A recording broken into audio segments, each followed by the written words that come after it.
पीछे 9 मई के वाक़यात सबके सामने हैं, उसके अंदर कन्विक्शंस भी हैं। अब 9 मई के वाक़यात में तकरीबन 29 या 30 हज़ार जो कोर्ट्स के अंदर भिजवाए गए हैं आदादोशुमार कि उसमें से 11,000 के ख़िलाफ़ मेरा ख्याल है कि शायद पर्चे हुए हैं और कुछ इतनी बड़ी तादाद जो है वो इश्तिहारी है। अब पता नहीं है उस जलसे जुलूस के अंदर कौन सा नामज़द है कौन नहीं है, वो एक अलग बात है।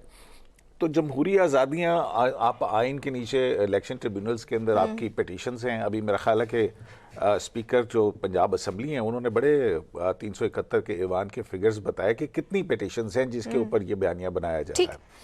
तो जो है वो जाहिर है कि नईम पजौता साहब जो हैं वो उनकी जमात इक़्तिदार से बाहर है और उसकी वजह वो खुद ही हैं। क्यों है?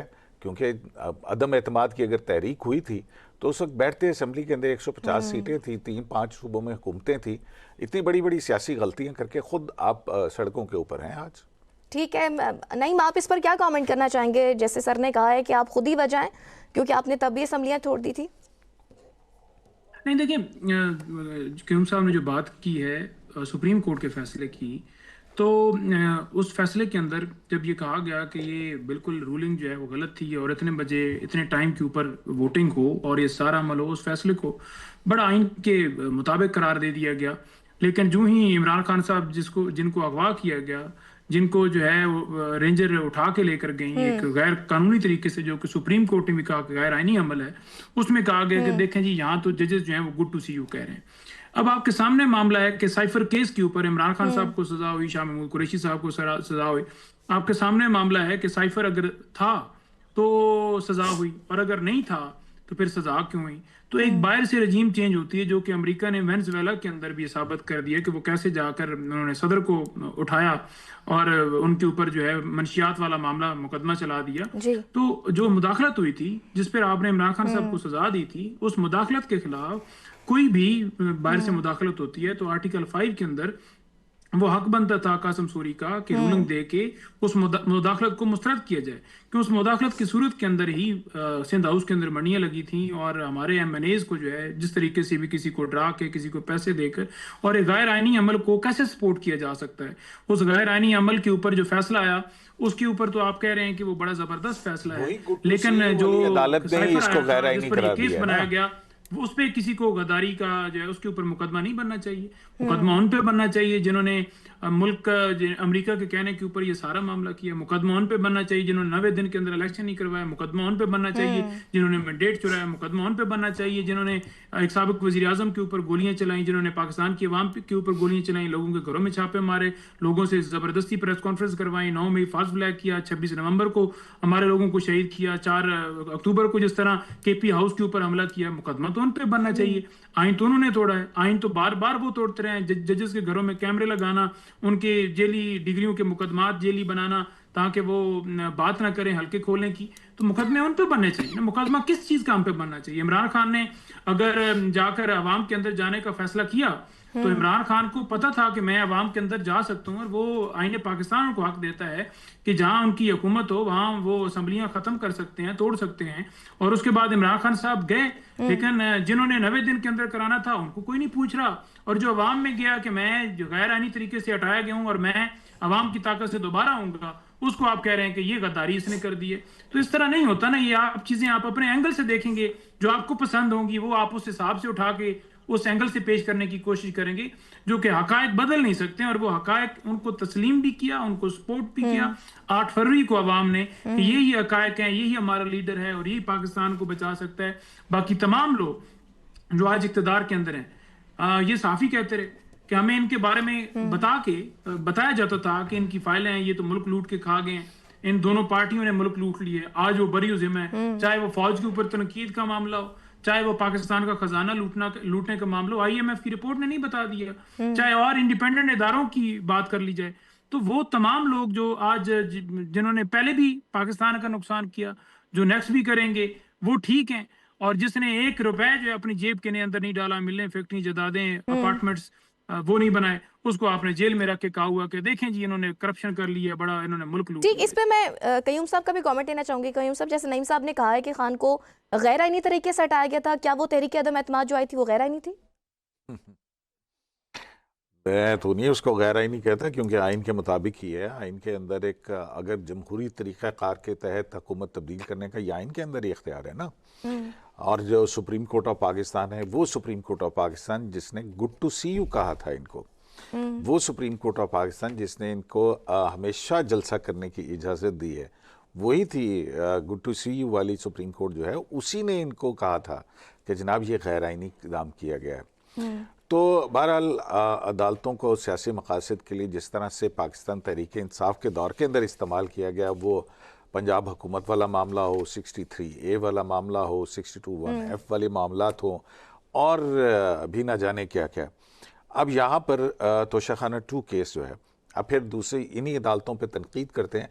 मेरे ख्याल सबसे ज़्यादा रिलीफ इस्लामाबाद हाई कोर्ट से उस दौर के अंदर इमरान खान साहब को मिला कि जो भी ट्रायल कोर्ट के फैसले थे कई उन्होंने सस्पेंड कर दिए और उनकी पिटिशनें पड़ी भी है वहाँ पे। तो अभी तोशाखाना केस के अंदर ये तो एडमिटेड फैक्ट्स हैं, ये तो डॉक्यूमेंट्री एविडेंसेस हैं जो मौजूद हैं वहाँ पे, जिसके अंदर कहा गया है कि हाँ जी ये नेकलेस 3,80,000 यूरो का था, जिसकी कीमत 29 लाख लगाई गई, और बाहर ना तोशाखाना में जमा करवाया गया ना कुछ और किया गया। अब इसमें ये तो ना आपने कहा कि उसकी कम कीमत लगवाई जाए, ना किसी और ने कहा, तो किसी ने तो लगवाई है ना जी। और वहाँ पे बाकायदा क्रॉस हुआ है, पूरा मुकम्मल ट्रायल हुआ है, डॉक्यूमेंट्री एविडेंस इनके पास मौजूद है, और इनके पास हक है कि वो उसके ख़िलाफ़ ये आला अदालतों के अंदर जाएँ। तो वहीं से ही जो सारे मामलात चलेंगे ना। तो अब बहरहाल ये कोशिश करके देखनी चाहिए इनको, अगर ये एक इतनी समझते हैं, क्योंकि हमने तो यही देखा है कि माजी से कितनी मर्तबा जो है इस्लामाबाद के ऊपर चढ़ाई हुई है। कभी असला गोला बारूद लेके जिस तरह से वफाक को फतह करने के लिए कितने किए हैं। जब इमरान खान खुद बाहर थे और उनको ये गोली वगैरह भी लगी हुई थी, तब भी उन्होंने यहाँ पे किया था। लॉन्ग मार्च भी कर चुके हैं। तो ये एहतजाज की सियासत से तो मेरा ख्याल है कि अब लोग तंग आ गए हैं। अच्छी बात यही है कि अपनी जो इनकी लड़ाई है अदालतों में, वो अदालतों के अंदर लड़ी जाए और उसको अदालती तरीक़ाकार के तहत जो है वो लड़ा जाए। अगर केस के ऊपर सियासत करते हैं तो फिर उसमें नुकसान उसका ही होता है जो केस को अदालती तरीक़ाकार से नहीं, सियासत से उसको डील करने की कोशिश करता है। पाकिस्तान तहरीक इंसाफ के अपने अंदर के इख्तलाफात आप देख लीजिए, कितने ग्रुप्स हैं। सेक्रेटरी जनरल जो हैं वो उनको नहीं मान रहे, वो चेयरमैन को नहीं मान रहे हैं, वो उसके बाद 4-5 और एक दूसरे के ग्रुप्स हैं। तो यहाँ पे कुछ अलीमा खान साहिबा पे बात करते हैं, अली मीन गंडापुर जो है वो अलीमा खान पे क्या क्या इल्ज़ामात नहीं लगा चुके हुए हैं। तो ये तो अपने अंदर का जो पाकिस्तान तहरीक इंसाफ का इंतशार है, वो मेरा ख्याल है कि इनके लिए ज़्यादा बड़ी बात है। बाकी पार्लियामेंट के अंदर अगर जितनी मेरा ख्याल है कि तवाना आवाज़ हो सकती है, वहाँ पर ये क्यों नहीं उठाई जाती। ये इससे जो है ना, मेरा तो ख्याल ये है कि आती हैं हुकूमतें आती हैं, उनके ऊपर भी केसेस थे। इमरान खान साहब ने बहुत सारे मनशियात तक के केसेस बना दिए थे। नईम साहब, आप समझते हैं पीटीआई में ये जो धड़ेबंदी की हम बात करते हैं, क्या वाकई ग्रुप बंदी है पीटीआई में? और दूसरा एक और सवाल कि पीटीआई में असल फैसला साज है कौन? देखिए, पीटीआई के अंदर जो फैसला साज है वो इमरान खान साहब हैं। बाकी हर बंदे की अपनी सोच है, थिंकिंग है, लेकिन इमरान खान साहब की पॉलिसी को तमाम लोग फॉलो करते हैं। जो फॉलो नहीं करता वो इमरान खान के नजरिए के साथ नहीं खड़ा। दूसरी ये चीज़ इन्होंने की जी कि देखें, बिल्कुल अदालतें जो है इनके दौर के अंदर जो हैं वो आज़ाद नहीं थी। तो सदीकी साहब आज की अदालतों के हाल के ऊपर भी ज़रा मवाजना कर देते तो एक इंडिपेंडेंट तजिया भी आ जाता। इन्होंने तो बिल्कुल जिक्र ही नहीं किया कि जिस तरह जज हमायूं दिलावर ने बगैर दिफा का मौका दिए सजा दे दी। इधर सजा होती है, टाइप होती है, उधर फौरी पुलिस पहले से तैयार बैठी होती है, जाकर हमला कर देती है। इन्होंने तो अलकादर ट्रस्ट केस जो जेल के अंदर एक बंद काल कोठरी के अंदर चलाया गया, एक वो हॉल टाइप बना हुआ है, वहां पर चलाया गया। हालांकि पहले ये कहते थे कि इमरान खान साहब को लाना लाजमी जरूरी है हाई कोर्ट के अंदर, लेकिन किए हुए हैं ना, इसलिए शायद आप पे एतमाद नहीं करते हैं वो।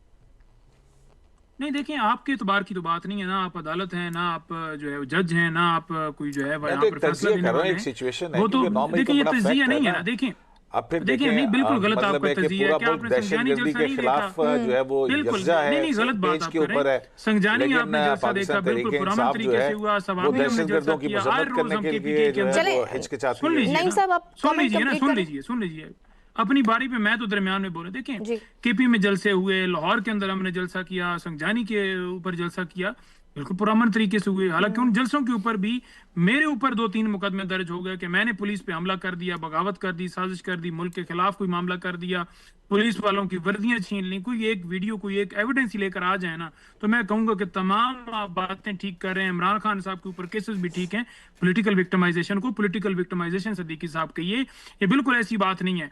आपके सामने मामला है कि जिस तरह 1 साल हो गया Al-Qadir trust case high court के अंदर नहीं लग रहा, बार बार दरखास्तें देने के बावजूद, ये कौन सी अदालत आजाद है? आपके सामने मामला है कि हर हफ्ते हम जाते हैं, हाई कोर्ट का हुक्म मौजूद है, अडयाला जेल में मुलाकात के लिए नहीं करवाई जाती, आज भी नहीं करवाएगी।